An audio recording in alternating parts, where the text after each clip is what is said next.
დასრულდა თუ არა ამ ეტაპზე ბიძინა ივანიშვილისა და რუხაძის ბიზნეს პარტნიორობა ქართულ ცემენტში. ეს ის პერიოდია, როცა ლონდონში სულ უფრო აქტიურდება იმედის მფლობელის დასანქცირების თემა. ჩვენ ვცადეთ ყველა მხარესთან დაკავშირება სატელეფონო ზარით, მოკლე ტექსტური შეტყობინებით, რუხაძე საქართველოში არ არის. დავუკავშირდით ასევე ივანიშვილის თანაინვესტირების ფონდს. კითხვა მოისმინეს, ნახეს მიმოწერა, მაგრამ პასუხი არ გაუციათ. გთავაზობთ მხოლოდ ფაქტებს. დოკუმენტი ჩვენ ნიდერლანდების რეესტრიდან მოვიპოვეთ. სწორედ ნიდერლანდებშია რეგისტრირებული რუხაძე ივანიშვილის აქამდე ერთობლივი საწარმო ცემენტ ინვესტი. ეს დედა კომპანია, რომელიც თავის მხრივ ფლობს ქართულ ცემენტს. ქარხანა კასპშია, მიიჩნევა სფეროს მონოპოლისტად. კომპანია, რომლის წლიური ბრუნვა ბოლო საჯარო მონაცემით $9 მილიარდზე მეტია, ხოლო წლიური მოგება 100 მილიონი ლარი. თავდაპირველად საწარმოს მესაკუთრეები იყვნენ გერმანული ჰაიდელბერგ ცემენტი, ივანიშვილისა და რუხაძის ოფშორული კომპანია. 2023 წელს ივანიშვილმა და რუხაძემ მათ ერთობლივ საკუთრებაში არსებული ნიდერლანდებში რეგისტრირებული კომპანიით ცემენტ ინვესტით გამოისყიდეს გერმანული წილი. 2023 წლის 31 დეკემბრის მდგომარეობით ცემენტ ინვესტი სრულიად ივანიშვილის საკუთრება გახდა.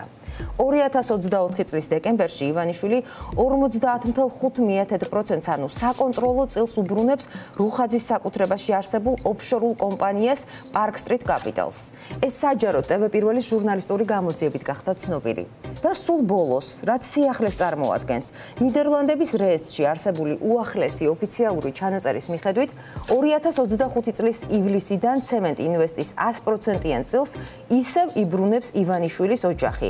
ირაკლი რუხაძე კი კომპანიაში ხელმძღვანელის პოსტს ტოვებს. რას ემსახურება ეს უცნაური, მოკლე დროში განხორციელებული 3 ტრანზაქცია, რომლის შედეგადაც 2 სანქციებთან ახლოს მდგარი ბიზნესმენის გზები გაიყო. ჩვენთვის ამ დრომდე უცნობია. Hi, ირაკლი რუხაძე, თვითგირონაში ნავოგეთ დაწვი ეს უნდა სხვადასხვა.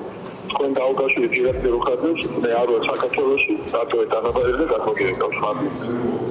ფორმულოდან გირეკავთ ჟურნალისტი. ერთ საკითხის დაზუსტება მინდა. ქართულ ცემენტთან დაკავშირებით მხოლოდ ერთს კითხავთ. მესამედ მოხდა 2 წელიწადში გამოსყიდვა წილის. და რა რითი ახსნით ამას? სრულად თქვენ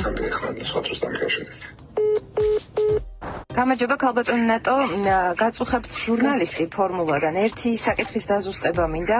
საქველმოქმედო ფონდ ქართულს